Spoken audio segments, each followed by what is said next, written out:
What's going on? Welcome to another live edition of Real Fans, Real Talk.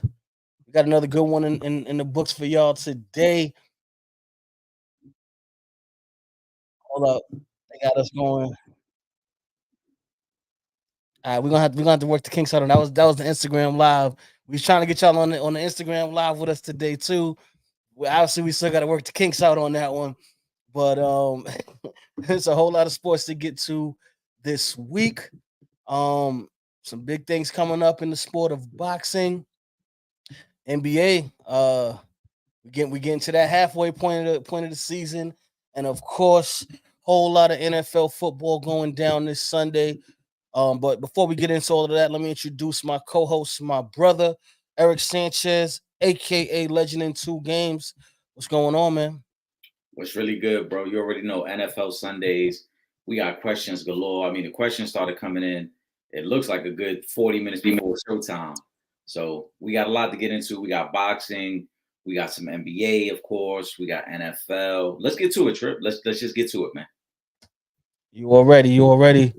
So with that being said though, because I know the people is they waiting for your to see if your picks hit this week or not, Eric.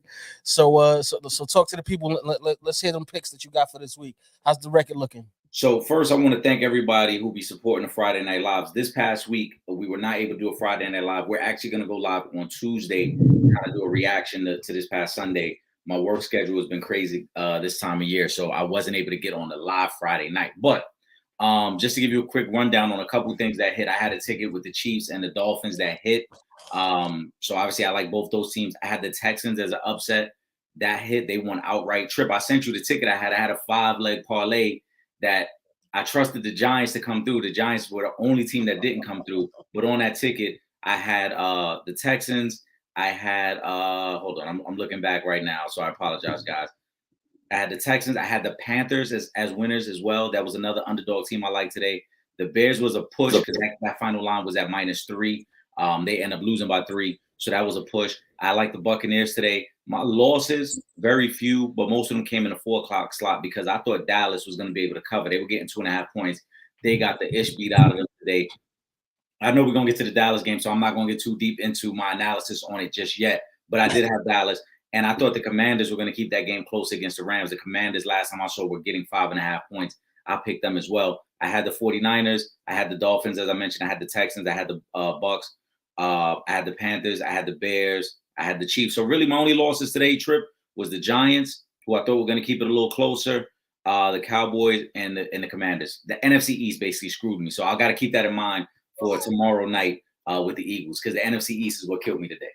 Yeah, listen, I'm wearing my Giants hat because we actually got back to what we're supposed to be doing, and that's dropping in the rankings this season. I'm okay with that. Tanking is fundamental. Tanking is fundamental. You got to do it. And I mean, I got my Colts hat on. Shout out to Will Gordon. Will, we're gonna be going live Tuesday night.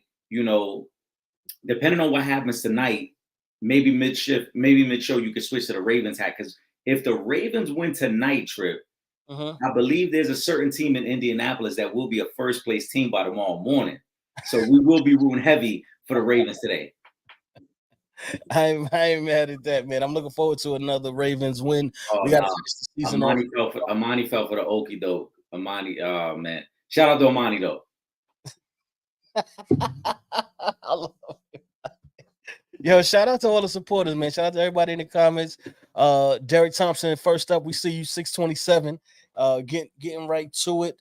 I sent Shu Shu over the link, so I know his schedule is a little bit crazy. So I'm hoping he checks in at some point. But that's family, so we'll definitely make that one happen. Oh, shout out to y'all for jumping on the live when we for the preview of the Raheem Brock interview that myself and Eric did in the TV studio this past week. It it's a really, really great interview that we did with Raheem Brock. Big shout out to him for rocking out with us. We're gonna drop that episode for you guys on Christmas Day. So you guys will get to check out the full interview.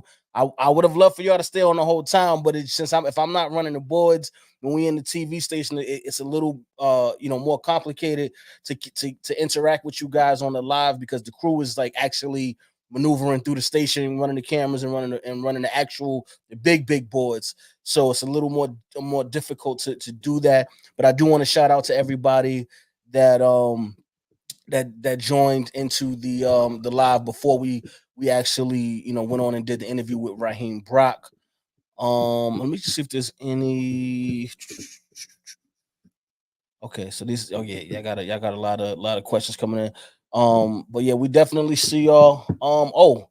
Um, we don't really talk about the Raiders much. But they did put a little 63 piece up the other day, so I feel like we should acknowledge the Raiders. Shout out to Antonio Pierce, former Super Bowl champ with the Giants. Big win for those guys, and they didn't even have Josh Jacobs on the field for that game. So that was a big offensive onslaught. We've seen a couple of those big time offensive performances this season. But what was your thoughts on the Raiders? Oh, I think Antonio Pierce is doing a great job there. I'm hoping that they remove the interim tag and he gets to keep the starting gig because obviously he's made them look more consistent and made them look more like a professional team. This is a team that offensively was struggling just to get 17 points with Josh McDaniels, who's supposed to be an offensive guru. Antonio Pierce is taking over. They've had some better offensive showings. And overall, they just look better coached. So good for them. They're not playing for much right now. There's a lot of guys who are trying to prove that they deserve to be on this team next year. Also, let's keep in mind the Chargers are in a terrible spot. Will Gordon, I know Will Gordon has a love-hate relationship with the Chargers because he roots for the Chargers, but he wanted to see Brandon Staley get fired, which finally happened, probably a year too late. But Herbert out, Eckler was out, Mike Williams obviously has been out, Keenan Allen was out. The Chargers are a complete mess. That game was a joke. Very early in that game. It was 21-0. I think by the end of the first quarter, it was 42-7 at half. At one point, I saw Austin Eckler doing the first down motion when they were down like 49-7, which is, it was Eckler, which is disgusting. But the Chargers are a very, very bad team right now, and they got a lot of questions to answer going into next year. Yeah. And the first one is going to be and I know Will, I know this your guy, but is Justin Herbert, is he overrated? I think that's the first question they need to ask because he has not been getting the job done. He ain't really sniffed a good playoff run, any of that. So they're gonna have to start with from the top and then just analyze this thing all the way to the bottom. But the coaching change, I do believe, was well overdue. So I'm glad they got that situated. Who comes in to be the new head coach is still up in the air. Obviously, we got a lot of football left this season, and then the off season. So we'll see. But yeah, I'm gonna give you a little teaser, and this is gonna be in the rundown, Will, for Tuesday. But I wonder how closely tied the Commanders are to Eric Bieniemy, because one of the things I know we're gonna talk about Tuesday is which is probably a better situation. You got the better quarterback, obviously, in LA. You got some star power in LA. But if the Commanders don't do right by Eric Bieniemy, I think they should fire Ron Rivera, obviously, first, and then give the job to Bieniemy. If they don't, remember, it's a new ownership group there. I think Eric Bieniemy should be at the top of that list for the Chargers, as well as I think we're going to have to keep an eye on what's going on in Pittsburgh. I think Mike Tomlin has done a phenomenal job in Pittsburgh, but at some point, we know what's going to happen. He's going to become the scapegoat for all of their struggles. They had an ugly loss yesterday. There's already rumblings about Mike Tomlin not being there long term. And then you probably got the biggest of all fish, Bill Belichick. He was asked earlier this week as well about his job status with the Patriots. So those are some high-profile names I think that are going to be out there. Are the Chargers willing to spend the money? Because last year, I think they could have gotten Sean Payton if they were willing to write the check. They weren't really willing to write the check, and they ran it back with Brandon Staley. If they're willing to write the check, you got some high-profile names that are going to be available. Yeah, I think the fact that they fired him, I guess, or at least I would hope that means they're going to do what they need to do to get the right coach in here. Whether you're able to steal Eric Bieniemy away or Belichick. But I'm hoping that means that they're willing to do what they need to do to bring the right coach in because you do have the pieces to be a playoff team. Like I feel like, especially with this offense, obviously, Mike Williams has to stay healthy because he's gotten hurt the past couple of seasons. But Keenan Allen has been one of the best wide receivers in football. I mean, I feel like he's getting like 10 catches damn near every week. And then Eckler is one of the top running backs as well in this league.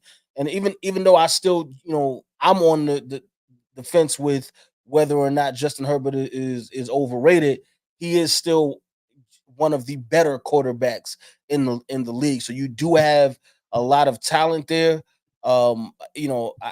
Coaching, no, I think would definitely help a lot in this with this particular team. So I'm looking forward to seeing who they wind up bring it in. Let me throw what's saying down here. No coach has ever won a Super Bowl in two different cities. I'm good on signing. A, I want fresh, young, innovative talent at head coach. I mean, I don't know who is it that you want to see as the head coach, because I would love to actually see Eric Bieniemy coaching Justin Herbert, because now he'd actually have a quarterback who I feel is talented. It's a fair point that Will makes about head coaches not winning in multiple cities or multiple teams, but that doesn't mean that it's impossible. I mean, Bill Parcells took multiple teams to a Super Bowl. Andy Reid himself has taken multiple teams to a Super Bowl. So, when you're a high level coach, you can do it. I think for me, the bigger issue with the Chargers is if you go young, how much roster turnover is there going to be? Because let's be clear, this team has underachieved, grossly underachieved the last couple of years with all the star power that they have on that team. So I don't think this roster is going to look the same next year. There are going to be some cap casualties. There are going to be some veteran cuts. And there's going to be, again, if you're bringing in a brand new, fresh head coach, this roster is not going to look as good on paper as it has the last 2 years. So then you got to really get one of the elite young signal callers who's going to get the best out of Justin Herbert. That's not to say it's impossible. But again, for every, Mike McDaniel that you see in Miami, sometimes you get the guys on the other end, who don't do as well and who struggle a little bit. So like Kevin O'Connell in Minnesota, sometimes you don't always get the high level guy just because he was great as a offensive coordinator or a play caller somewhere else. Yeah, exactly.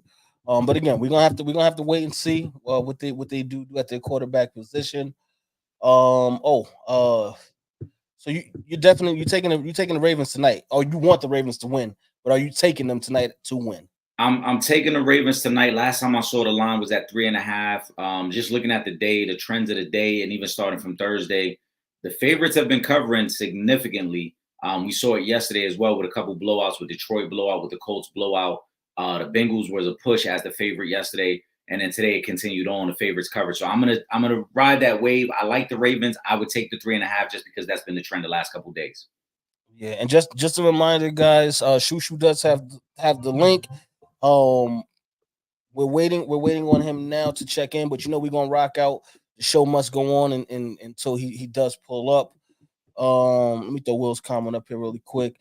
The enemy may be Harbaugh, although he isn't young, but my guy isn't wanted by anyone left. Well, I wouldn't mind seeing Leftwich get the gig. It got ugly in that Buffalo Dallas game. It's officially over. Shout out to James Cook though. He ran all over the Dallas Cowboys today, 179 yards on the ground, plus a touchdown, and he added 42 receiving yards and a touchdown. And that's how you knock off the Dallas Cowboys and send them packing after they had a big week last weekend against the Eagles. They turn around and get their butts kicked very bad by the Buffalo Bills. And Josh Allen didn't have anything close to his best game. This was all about the running game in Buffalo today, which is crazy because I don't think we ever really talk about the running game in Buffalo, but it worked today against the Cowboys. I don't know. Did Micah Parsons play? Like what happened? Micah played. Buffalo did a great job of doubling him and not making him a factor. If you're the Cowboys, the loss today, there's a lot to digest if you're the Cowboys because, as you mentioned, James Cook kills them today, 179 yards rushing. He also hurt them in the passing game with another 42 yards, so over 200 total purpose yards. But if you're the Cowboys, the thing that really sticks out to you is Josh Allen completed 7 passes for 94 yards, and this game wasn't even close. They thoroughly dominated you. They man to man in the trenches. They beat up on you all game. Lines of scrimmage, defensively and offensively, they just completely manhandled the Cowboys.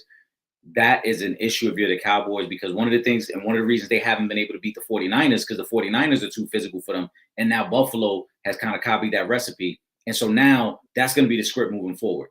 Teams are just going to try to beat up on the Cowboys and prove that they are a finesse team. The Cowboys are going to have to fix that real quick because they look really bad early in this game.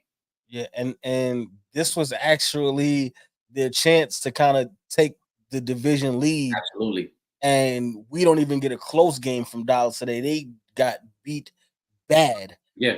And now, you have the Eagles with a chance to really put the stamp back on and really move up, when they play the Seahawks on Monday night. I do know Darius Slay won't be playing because he just had knee surgery.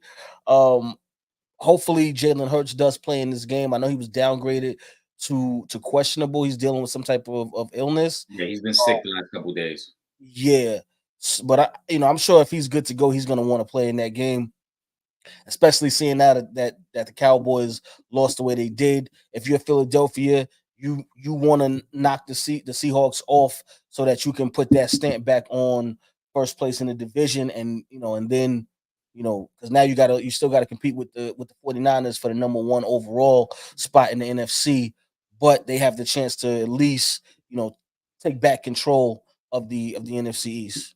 Yeah. The Eagles tomorrow night, they handle their business. They back in control. Cowboys' schedule doesn't get any easier because they do have the game with the Dolphins coming up next week.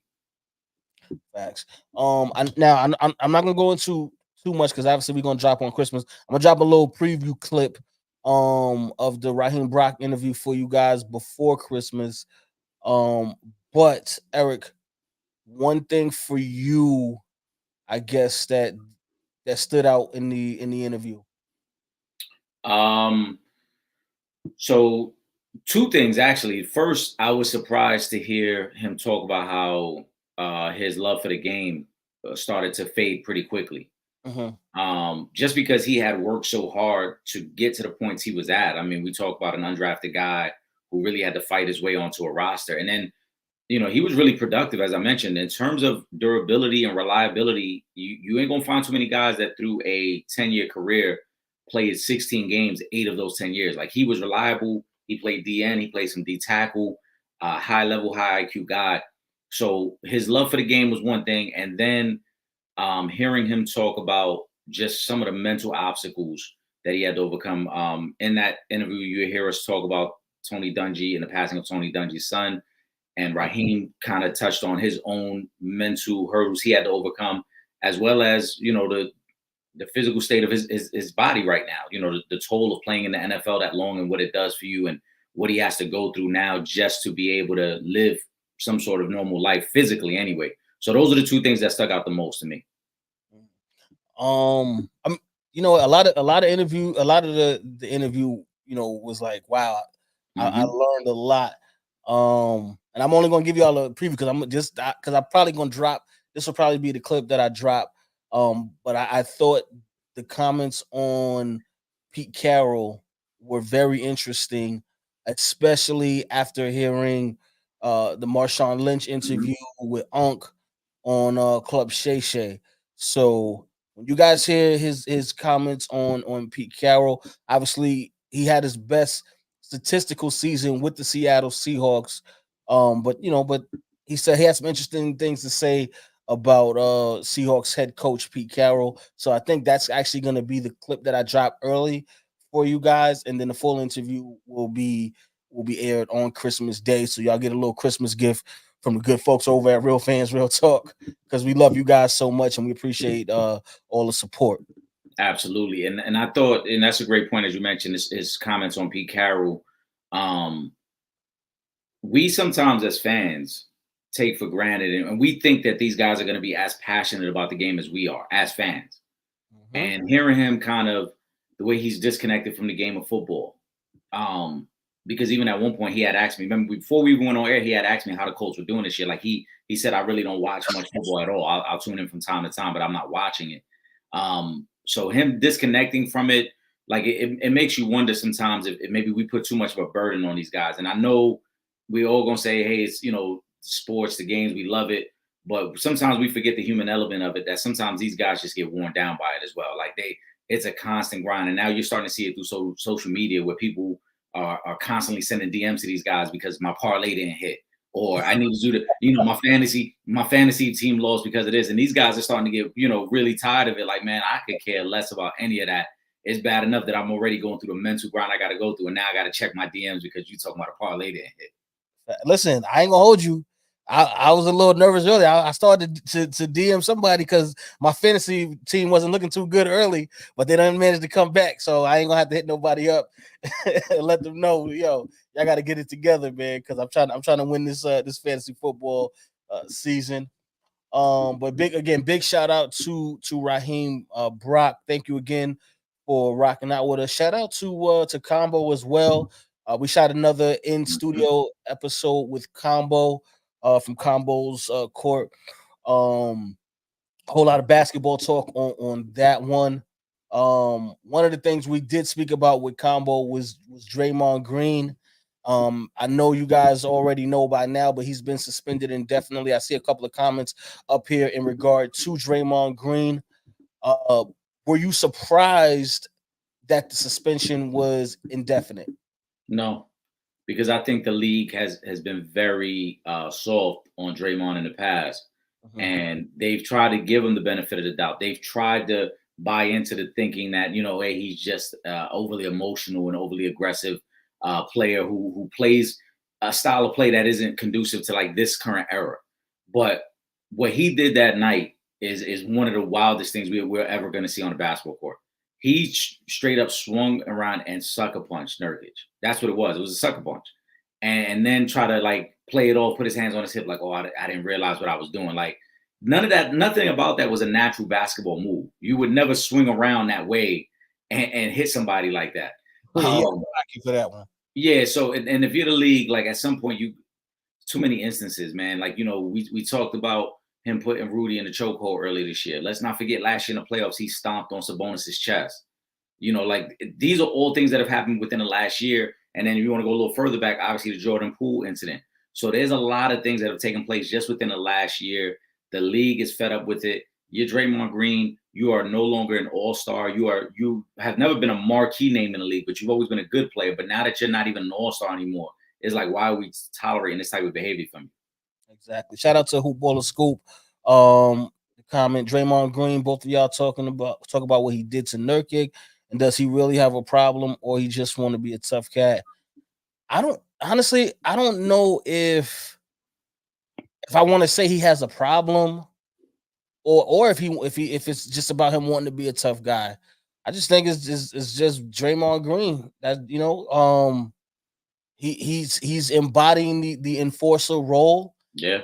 I saw Rasheed Wallace. He was on Gilbert Arenas show talking about how Draymond kind of got that from his run with the Pistons and playing that bully ball. He had a friend who was within the organization, so he used to be around. And he kind of embodies that.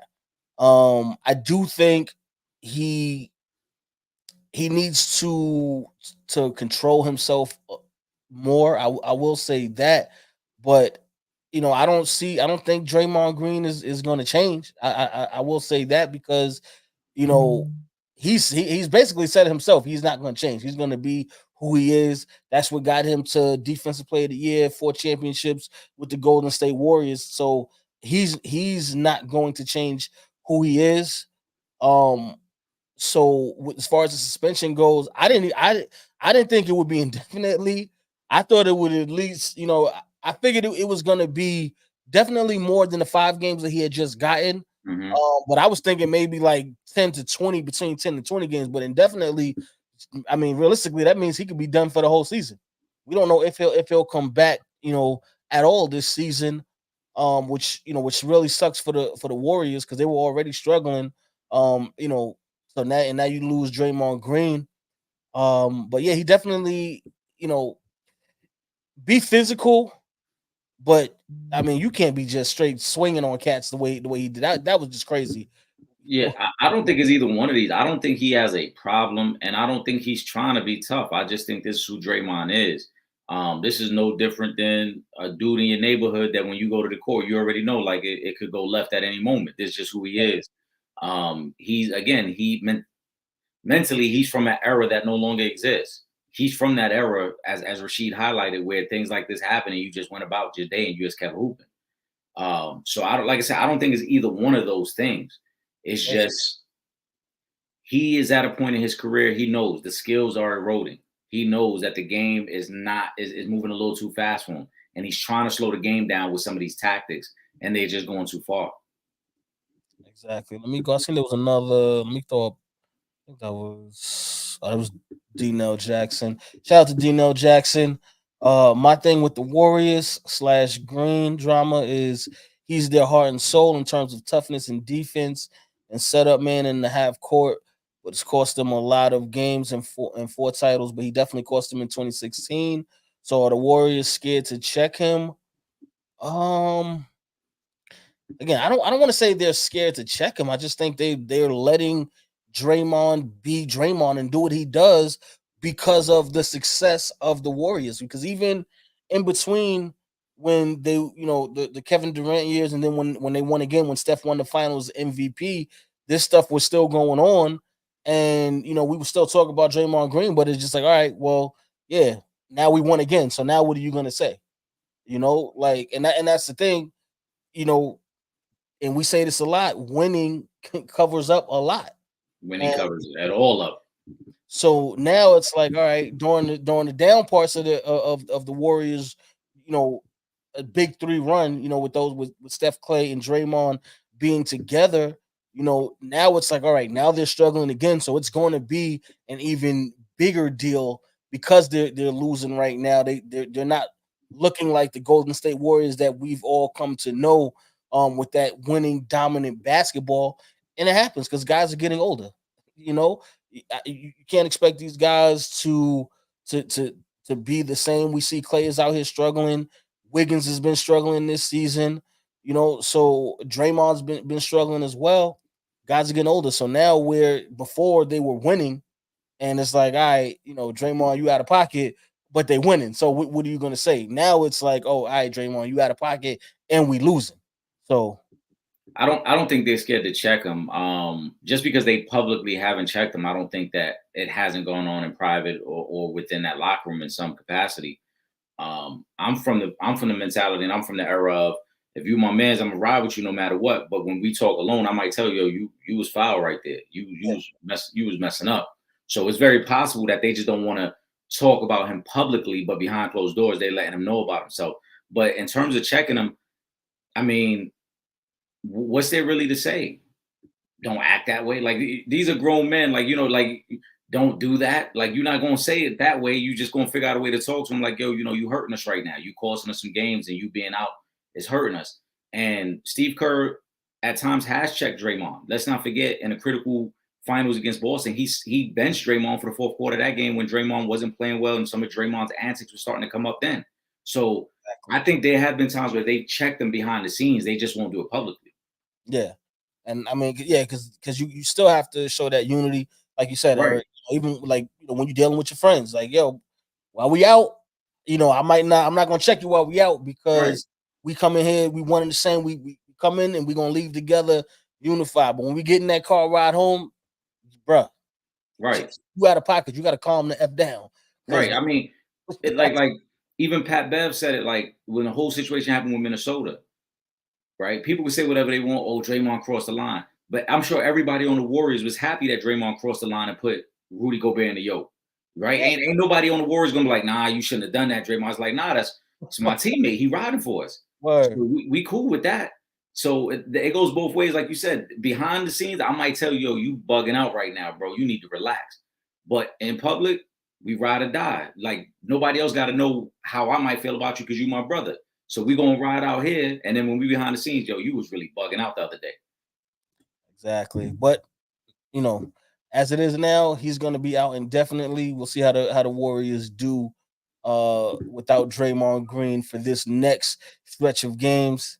And listen, I see you all in these comments with all this with all of this Lakers stuff that y'all personally addressing me with. Okay, we're gonna get it. We're gonna talk about the Lakers in a minute. First of all, you know what? Since y'all want to talk about the Lakers, let me shout out my guy LeBron James. Just got an Emmy Award for the special that he dropped on TV. How about that? Since y'all want to talk about the Lakers so much, but shout out to Pooh. I see your comment up here. Do y'all think it could be anything off the court that's affecting how he's acting? Yeah, I'm talking Draymond. I mean, it's possible, but I mean, we'd have to say it's been something off the court for the past 10 years. If that's the case, then because this ain't something that just started happening. It's something that's been going on for years. You know, it's always possible you're dealing with something, but I don't think it's an off the court thing that Draymond is dealing with. I just think that's who he is as a player. He likes to play physical bully basketball, and when you play that style of basketball and somebody, is willing to take it there with you, we can have situations like the one we saw with Nurkic, like with Sabonis, like with LeBron, like with you know what I mean, everybody else that he didn't had these type of interactions with. Yeah, I mean it could be something off the court, but I think you could say that about any player. It could always be something off the court because these guys are human beings. So they could be dealing with a bunch of stuff at home or within their family or back in their hometown. So I think that can go for anybody. I think with Draymond, it's just again the feeling I get is just he is a player of a mentality that's from a different era that no longer exists. This is more of a buddy buddy era. This is more of a friendship era where guys have these long-standing friendships because they might have played AAU with somebody, or they might have went to college with somebody, or they might have played on a previous team with somebody because a lot of these guys move around the league so much. Draymond is not of that mindset. Draymond is of that mindset of like, if you're not in this locker room, I don't really rock with you. And that's no different than Pat Bev. Pat Bev is the same way. The only difference is Pat Bev ain't putting people in the yoke and snuffing people the way Draymond is, but Fact. he's of the same mentality though. Like you Pat Bev takes everything personal against everybody they playing against. Yeah, exactly. Oh, let me say this while we're talking. Guys, StreamYard done stepped their game up. So now we gonna be live on Instagram too. So for everybody, if y'all ain't got Facebook or YouTube or Twitter, y'all can watch us live now on the at Real Fan Talk page on Instagram. It's running right now. The live is up there right now. So just wanted to give y'all the heads up on that. Oh, the Phoenix Suns. What are we doing with about this Bradley Beal situation? That was one of the things that we spoke about with Combo because we did address the Suns, and you and I were talking about the things that we had said in regards to the Suns coming into this season. And one of the biggest things that we said was that this is the biggest combination of injury prone superstars that we've seen. And now Bradley Beal is pretty much out indefinitely with an ankle injury. Yeah, this is going to continue to be an issue for the Phoenix Suns. Health, lack of depth on that team. Again, it ain't much to say about the Suns that we haven't already said. And I know we got the episode coming out with Combo. With the Suns, I'm going to continue to say the same thing over and over again. I'm going to be a broken record. They are a second round playoff team until they prove me otherwise, until they bring in a legitimate point guard. Because Devin Booker, when times get tough, is going to revert back to what he knows best. And that's creating his own offense, not creating offense for everybody else. Nurkic is another guy who misses a lot of time. Look back at his days in Portland. He consistently missed 20 to 30 games every year. And then you got KD, who's consistently missed games, and Beal, who's missed some games. This is going to be a problem for them. On paper, it sounds great. Wait till they get to the playoffs when teams will game plan specifically for them, and then they're going to struggle. Yeah. Let me throw up Imani's comment. Shout out to Imani. Kevin Durant, since he has left the Warriors, has had two big threes with the Nets and with the Suns. KD gotta be like, damn, are the basketball gods against me? No, I think honestly, he gotta be held accountable for his damn self. because he's the one that's been putting these teams together. And he like we just said, he and himself has been injury prone throughout his career. The Brooklyn situation, Kyrie had got hurt at one point. Harden had got hurt at one point. He was hurt to start the whole, the whole Kevin Durant time in Brooklyn off. He was hurt. And then now you come to, to Phoenix, the same thing. Last season, he got hurt in the layup line before the game. And then, Devin Booker, he's been in and out of the lineup dealing with injuries. And you brought over Bradley Beal, who is also known for being hurt. And now he's hurt again. So I don't know, man. Maybe these guys, and we spoke about the different era, but since we in the friendly era of basketball, y'all need to be reaching out to LeBron every offseason and seeing what the hell he was doing throughout his career that kept him as basically as Iron Man up until recently. But I mean, at 37, what I'm saying, that's that's a little different. With these guys, some of these guys been in and out of the lineup since they was like 22, 23 years old. And they've continued to get hurt.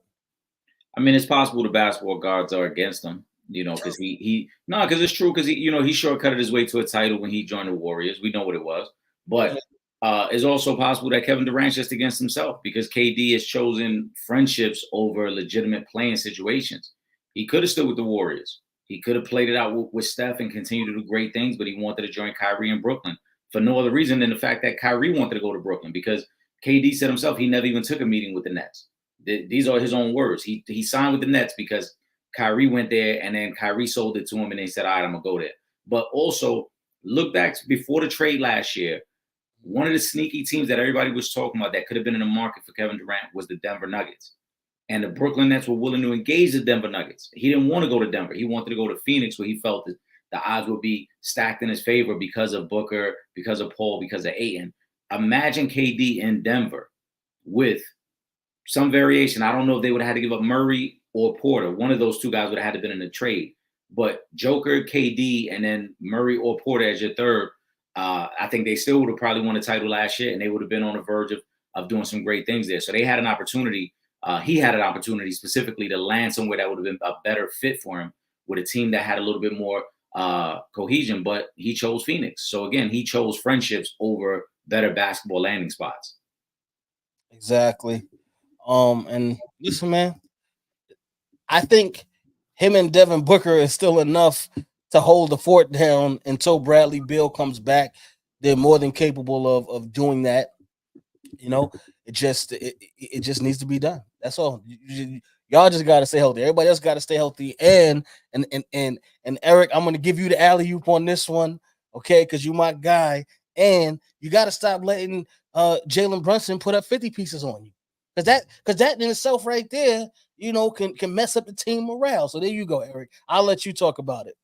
I mean, it ain't much to talk about. Brunson has been on fire. He was Eastern Conference Player of the Week 2 weeks ago, and then Randall followed that up and won it himself. But the Suns just got a lot of issues, man. They're very thin in terms of depth on that team, and when you're missing one of your big three, you got to put guys out there who you don't expect to play more than 15 minutes a night, but now they got to play 25, 30 minutes a night. Phoenix defense is still very shaky. It was a downgrade to go from Ayton to Nurkic, because Ayton was a defensive enforcer. Nurkic is not. So with Phoenix, listen, man, I know we're going to keep getting questions about Phoenix, and that's cool. They're a high-profile team. They got the names. Second-round exit. Simple as that. Simple as that. Shout out to Jalen Brunson. I think that was his first 50 piece. Yeah, first 50 piece. It was the second in NBA history, 55 assists and 5 steals. Jordan was the other one.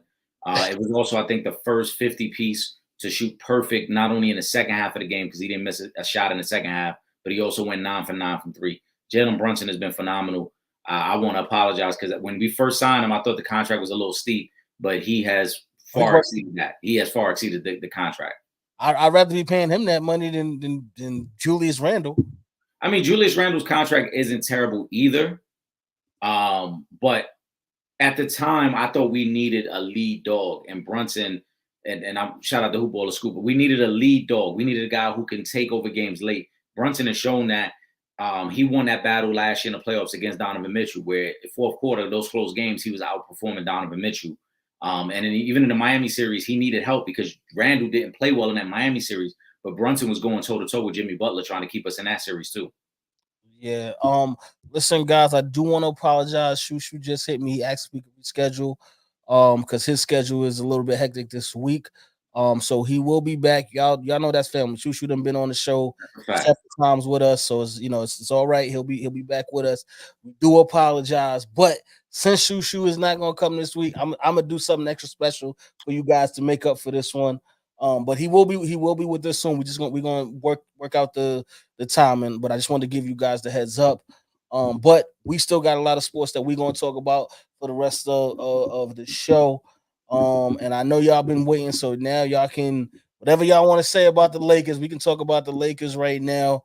I'm gonna start with you, Hoop Baller Scoop, because you came for me right here with this one. Trip, your Lakers won the in-season Tony, but since then they lost to the Mavs and Spurs. Then they beat the Spurs without Braun, and then played the Spurs again with AD and got smashed. I mean, listen, I didn't say the Lakers was gonna go 82-0 this season. Okay, I never said that. All right, they're doing good. They're actually on course for what I predicted for them to do at the beginning of the season. And I know, listen, I know every week we're gonna come in here and y'all gonna talk about the Lakers if they don't go undefeated on the week on a week to week basis. But the Lakers are actually in a good space right now. They are playing winning basketball. And you know what I'm saying? But again, they're not gonna win every game. Obviously, that Spurs loss was a big loss because they were on a streak, but it happens. All right. Sometimes, you know what I mean? Sometimes you lose them. Yeah. They've been struggling. We talked about this in studio too, that the Lakers have been very inconsistent, but they did get right for the 20. And the difference in the tournament is that you only got to prepare for one game. You don't have to prepare for a series. So that's going to be the biggest change as the season goes on for the Lakers when we talk about playoff time. So in 20 is great. I don't know how much we can really put weight on it because unless we see some of those same teams kind of leverage that into success in the playoffs, it just seems like a one-off. Yo, Pooh, come on, don't do me like that. don't, don't do me like that, Pooh. It be your ass coming on here raving about LeBron and the Lakers. Listen, man, LeBron is my guy. All right, I'm sorry. It is what it is. Listen, you know what I'm saying. If your favorite player was top two all time, you come on here every week and talk about LeBron James too. And on top of that, as dominant as he is on the court, he's just as dominant off the court. With all his efforts for social justice, his business acumen. LeBron is King James, man. And again, I just mentioned he got the Emmy Award for the special he just put out there as well. All right, so yeah, I'm rooting for my guy. All right, Pooh. Now you come on. Now you fighting dirty. Okay, Pooh. Now you just fighting dirty. You don't gotta do all that. You ain't gotta do all that, Pooh. See that ain't right what you just did there. But I'm gonna still throw your comment up on the screen. Let me see. Hold on. Let me go to this one from Hoop Baller Scoop. Oh, actually, let me go to Dion Hoop's page first. Trip, the Spurs had 18 and 19 game losing streak. Yeah, we know that they lost another day with Braun playing and AD rested. Okay, yeah, we all right, guys. They lost. Okay, you know what? Y'all ain't gonna be satisfied until LeBron win another ring. That's all it is. He got Well, to he got to win another ring. That's what it uh, is. then I don't think they're gonna be satisfied, Trip. Listen, don't be surprised, man. No, I don't think they win LeBron another. has been known to shock the world before. Okay, Braun is phenomenal. The career has been amazing. The career is only second to one, but I don't think they win in a chip. Not as currently constructed. They got a lot of work to do to get to that point. say Pool. See, then this Pool. That's what I like to see when you can bring these kind of comments up. All right, the love is back now. Okay. On a good note, I saw on y'all live. I saw y'all say y'all won 7 awards. That's impressive. Yes, Appreciate it, Pool. thank you. We do have 7 television awards. Hold on. I think I got one right here. I just happen to have this one sitting around. This one is the is Within the arm's reach, it happened to just be within. it just happened to be there. That was for the most entertaining show. But yeah, type of things that we do. Eric and myself, we've been doing this thing for a little while, and we work hard. And we appreciate the fact that they felt like acknowledging us. And we got an Emmy nomination on the team too. So just so you know, we ain't LeBron got the award. We ain't get the award, but we got the nomination. All right, so we getting there. Yes, we definitely. Yo, come on, Pooh. You know we legit, Legit. man. We've been legit, all right. We wasn't always on live. We used to actually be in studio. We wasn't always just on live. The pandemic forced us to go on live. Exactly. And then we just started rocking, and then y'all been y'all the ones that's actually keeping us on the lives because That's of how right. supportive you all have been, to us. That's really the reason why we stayed on the lives, because of how much support that you guys have been giving us. So really, thank y'all for that. Thank you, Pooh. We appreciate you as always. Let me go to this comment from Beyond Hoops page. Ja Morant is back, maybe Tuesday. Kind of excited for his return. Yes, I am very excited for the return of Ja Morant. I hope that he has learned from this suspension, because this is a big suspension. That 25 game suspension, that's a big number. So I hope that he's learned and has matured and is ready to just focus on basketball. I agree. I'm happy to see him back. Without a doubt, one of the most exciting young players in the game. And we just hope that all that other negative stuff is behind him at this point. Exactly. And the Memphis Grizzlies gonna need him, because they've been terrible this season. I don't know if it's going to matter too much. I mean, at this point, they just yeah, so far behind, man. Yeah, I don't. I mean, I don't know about a playoff push or anything like that. I think that might be over. But at least if they can kind of just build, man, just get that chemistry, what I'm saying, back, and try to build towards the future. Eric, I know you've said in the past that you don't think that he'll be there in the long run. So I just want him to just go back and focus on playing basketball, leave the outside nonsense alone. Yeah, I just think it's a tough situation for that organization because it's not a big city. This is a small market, and so the headlines matter, the perception of the team matters, and unless he has completely done a complete 180 and is a different individual, we know how these headlines work, Trip. We know there's certain sports reporters who are not going to let this go. We know there's certain media types who are going to always harp on a negative. And if you're the Grizzlies, it's very tough for you to have to deal with the negative publicity unless you are winning a lot of basketball games. If you're not winning basketball games and then we got to deal with the publicity, then it just becomes like a dark cloud over the organization. So that's why I think that after this year, they will explore trade options for Ja Morant to just get him to a new location, give him a fresh start, let the organization kind of hit restart or reset, I should say, and go from there. Yeah, and the part that is going to suck for the Memphis Grizzlies is, yes, you get Ja Morant back and he's going to help out a lot, but you still don't have Steven Adams this season. He's done for the season. Marcus Smart is dealing with his injury, and again, Dylan Brooks, who was a big part of what they were able to do the past couple of years, is now in Houston. So it's still going to be difficult for them to win games. So they are going to have to be prepared for what the media is going to do, because when you get to a lot of these media outlets, it's a lot about clickbait and creating those headlines and those storylines, and they're going to talk about Ja Morant in his past every chance they get, and every loss. See, Yeah. I guarantee you, every loss we're gonna have. See, had Ja Morant not been, playing with the gun in the car going on live, they wouldn't have missed 25 games, and they could probably be in the playoff push right now. We're gonna get a lot of that after every game, but they have to, just try to focus on, on playing basketball and kind of blocking out the outside noise. Yeah, they come back. They come back to, well, he specifically, I say, comes back to a tough stretch of games. Tomorrow night they got the Thunder. Tuesday night, the game that the on Hoops page is referencing, that's a TNT game. They got the Pelicans, so I'm sure Ja will be on the court on that night. But after that, you got the Pacers, you got the Hawks, you got the Pelicans again, then you got the Nuggets. So it's not an easy stretch of games that he's walking back into. This team also is 1-11 at home, Trip.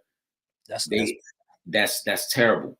So if he comes out to a sluggish start and they lose a couple more home games, the patience is going to wear thin with Ja Morant and this team. This team was the #1 seed in the Western Conference last year. Let's not forget that. So it's been a drastic fall from grace with everything that's taken place with Ja Morant off the court. Now he's in court for legal issues for that situation he had with the teenage boy at his home. And then obviously dealing with the suspension. He got to hit the ground running, because if not, they're going to turn on him quickly. We know how the story plays out. We've seen it way too many times. Exactly. Gotta give a big wish for a speedy recovery to Hall of Famer, basketball legend, top 5 player Kareem Abdul-Jabbar. He was at a concert, fell and broke his hip. Definitely want to wish Kareem a speedy recovery, man. I gotta take care of my man Kareem when he out like that. He can't be falling and hurt himself. Who was with him on that? Who dropped the ball on that, man? Take care of my guy. Oh, another injury that we got to talk about, Eric. We talked about your Knicks a little bit, but Mitchell Robinson, he's been injury prone throughout the course of his career. He's going to be out for 8 to 10 weeks, I believe it is. How big of a loss is that for the Knicks? Huge, because Mitchell Robinson is the perfect complement for what we do defensively. And he's a low maintenance offensive guy. We don't have to run any plays for him. You put him in high pick and roll and let him be a rim runner, but you don't have to throw him the ball in the post. And he gets all his points off cleanup duties and lobs and fast breaks. So it's a big miss. One of the better rebounders in the game, one of the best shot blockers in the game. It opens up more minutes for Jericho Sims, who's a big time athlete, but is still very raw. And I like Hartenstein, who was our backup center. He always plays really well for us, and he normally closes out games because offensively he's more polished and more skilled than Mitch. But losing Mitch hurts, man, because he was a big time defensive anchor for this team. Yeah, I think so. I think it's gonna be a big loss for the Knicks. He didn't play in that Suns game though, so he hasn't played the last few games, and the numbers. He dropped that 50 when Brunson dropped that 50 piece on the Suns. He wasn't there. So no, he wasn't there then. He wasn't there last night when they lost to the Clippers. But if you look, his absence really started with that Boston game after we lost to Milwaukee. That Boston game, and if you look back at some of the scores they've been giving up without him, man, I mean, they gave up 133 to the Celtics. They gave up 130 to the Raptors. They gave up 117 to the Jazz. They gave up 122 to the Suns, and then they gave up 144. Like it's becoming a layup line against the interior defense of the Knicks because you don't have Mitch Robinson there as an enforcer and as a shot blocker. Exactly. Let me throw Pooh's comment up here. One more Ja Morant. Didn't they have Ja Morant in court swing on one of the? I don't know. They had him swing on the lawyer. Yo, I don't know, man. I don't know about that. First of all, I would hope nobody had Ja Morant swing on the lawyer if that is the case. That would just be crazy. But shout out to Pooh. Boxing news, big boxing news. I know it's probably about as much time after and when we got the Pacquiao Mayweather fight, but we are going to get the heavyweight fight that we wanted to see 4 years ago with Anthony Joshua and Deontay Wilder agreeing to fight on March 9th. There is one catch. They both do have to win their bouts on December 23rd. So they do need to win their next fights. But if that happens, and I think they will, I think both of those guys should clean up their opponents. And if we get to that fight in March 9th, that is going to be a goodie. And even though neither of them have the belts right now, we wanted to see it when they had the belts. This is still going to be a great fight, and I'm looking forward to seeing it. Yeah, it still should be an entertaining fight. It's crazy that this year and this month specifically is flying by because that the card you're talking about is this upcoming Saturday. They're both heavy favorites. They should win and set up the quote unquote mega fight between them.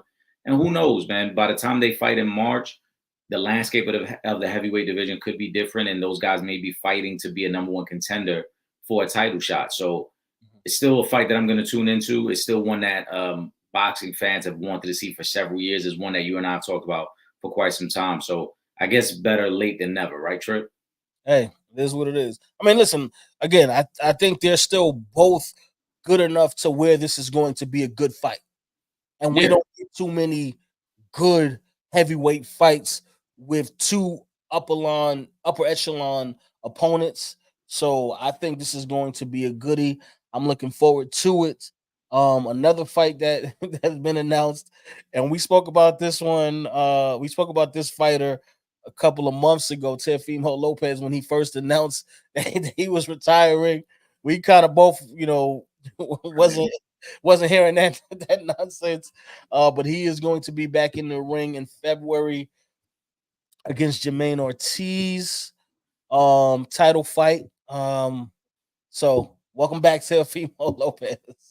Yeah, and I think this is all. This is the setup, the unification. A lot of people were complaining about, oh, Tio, why isn't he trying to fight Devin Haney? I think him and Devin Haney are trying to get it on at 140, and ultimately they will for the unification.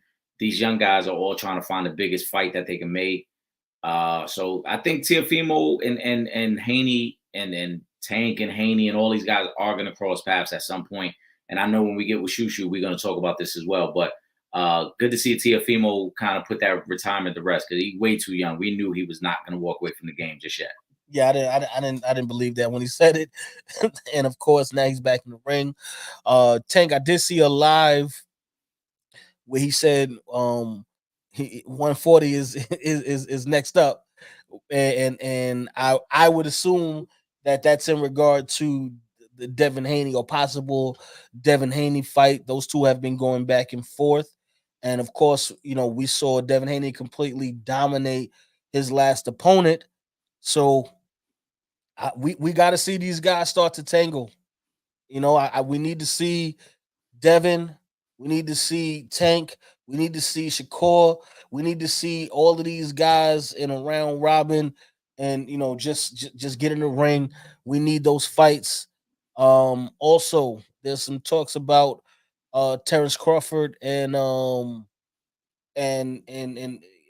his next opponent, who that's going to be. Now there was a name that was thrown out there. Okay, um, I it would be a big fight if this was actually able to happen. Um, who would you like to see Terrence Crawford fight next? And then I'll give the names of the potential opponents. So I mean, the Canelo one is obviously the dream scenario. My only concern with it, because I think Terrence Crawford has a legitimate shot to beat Canelo. It would depend on the weight.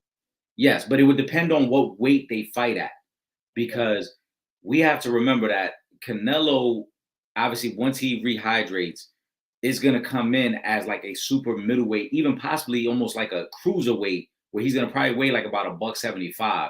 So for Crawford, I think the weight is going to be the most important thing. Where can we fight where I feel comfortable and I feel I can handle the power of Canelo? But skill wise, Crawford presents a lot of the same challenges that Floyd presented Canelo when they fought. And I know Canelo's better now than he was then, but the footwork, the hand speed, all those things, I think can still give Canelo a lot of trouble. So that would be the dream scenario. If Crawford is to stay at welterweight or that middleweight range, because we know him and Spence got the rematch coming up, I would love to see him fight Boots Ennis. I would love to see him and Boots get it on. Boots has been asking to fight him for quite some time, and Boots is the boogeyman of the welterweight division, so I would love to see that. I wouldn't mind seeing Crawford and one of the Charlos get it on. We know they have a history of going back and forth and arguing with each other, so I wouldn't mind seeing that one as well. I'm trying to think who else. Those are probably the main ones. Boots at welterweight, one of the Charlos at middleweight, and then Canelo at the right weight. It gotta be right weight. In the middle. They gotta right. It gotta be fair for Crawford as well. Because like I said, as skilled as Crawford is, when you're taking punches from a much bigger man, it does something to you different in the ring. It does. Like we can't. You're right. Because even for as powerful as Canelo is, you saw when he went up to light heavyweight, those jabs hit different. Them power punches hit a little different when you go up in weight, when you go up too much weight. So Crawford, for somebody who's always fought at 140, 147, to now have to fight at 160, 165, and then Yeah, and then you're still, and then Canelo's gonna balloon up once he rehydrates. That's where it gets tricky. So those are the three, I guess, are the dream matchups. You gotta pull a Jake Paul number. Then no rehydration clause. Well, the problem is he won't be the A side in that fight. Canelo's gonna be the A side of that. Canelo's still more of the household name in terms of boxing fans and casual boxing fans. More people know who Canelo is than Crawford. Absolutely. Let me throw this last comment up here from Hoopballer Scoop. Before we get up out of here, Hoopballer Scoop said, "Shout out to Hoopballer Scoop, man. First of all, because he's always on the check in with us, making sure we doing the show. So big shout out to Hoopballer Scoop. He said I'm gonna tag you on the video, and I just saw the tag on my phone.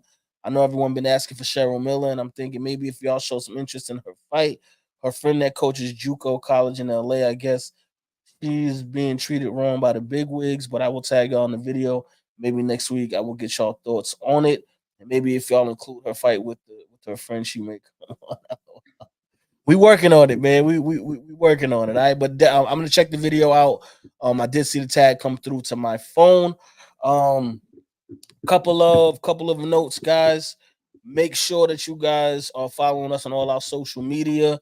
Instagram, Twitter at Real Fan Talk, and of course, now again, StreamYard has the Instagram link, so we can go live on Instagram as well. So for all you people on Instagram that are supporting us, we'll be going live on Instagram every Sunday as well.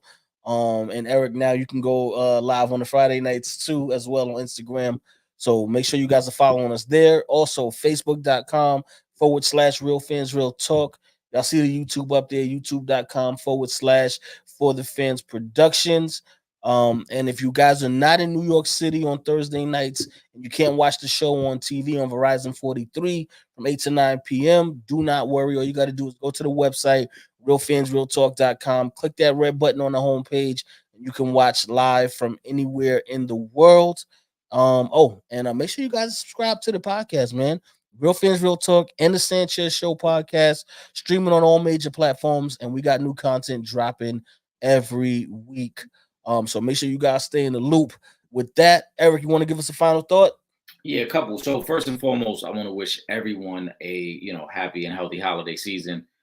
We gonna get back together right before Christmas, so I wish everybody a Merry Christmas then. But everybody be safe out there. We appreciate the love and support. We see you guys rocking with us every week, and we really feel you're gonna love these 2 episodes that we just recorded in studio.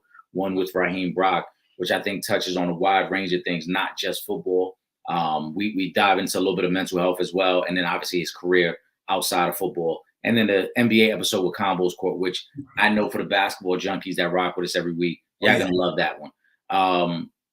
This Tuesday, like I said, I didn't get to do a Friday Night Live, but we're going live on Tuesday. So we're going to have reactions to this week, as well as kind of talking some gambling for the upcoming week. So tune in for that. And I want to tip my hat to my brother, Trip Yung, man, because I say this all the time, Trip. I tell you all this. I've said it privately and publicly, man. I appreciate you for what you do. For some of you guys that maybe just started rocking with us and don't realize, Trip puts in a lot of work behind the scenes just to get the episodes up. And getting us in studio, editing the footage and all that, bro. So I always tip my hat to you and I salute you, bro, because you really keep everything rolling the way it's supposed to be rolling, man. So I definitely appreciate you, bro. Well, since you said that, I got to actually thank the supporters for that, because they keep me motivated every week to do what we got to do behind the scenes, to keep bringing you this good content, to keep bringing you the guests that you guys want to see. And again, 2024, we got a lot of stuff in the works for you guys. We're gonna be doing some new things. We're gonna be, we're gonna get with Hip Hop Gamer, see if we can work on bringing back the Real Fans Real Talk 2K tournament. So be on the lookout for that as well. And again, man, I just want to say thank you. That's all. Mm-hmm. That's all it is. We will again. We do apologize about Shu Shu. We are going to work that out, so he will be back on the program soon. Again, that is family. Okay, so Shu Shu will definitely be here to rock out, and then you guys can ask whatever questions that you have then. All right. Now Baltimore's playing tonight, so I ain't trying to be. Yeah. I already knew. I knew we was on a strict time restriction tonight. Exactly. We got the Sunday night game. So with that being said, for myself, Trip Young, my brother, my co-host Eric Sanchez, aka Legend in Two Games, we up out of here. Peace.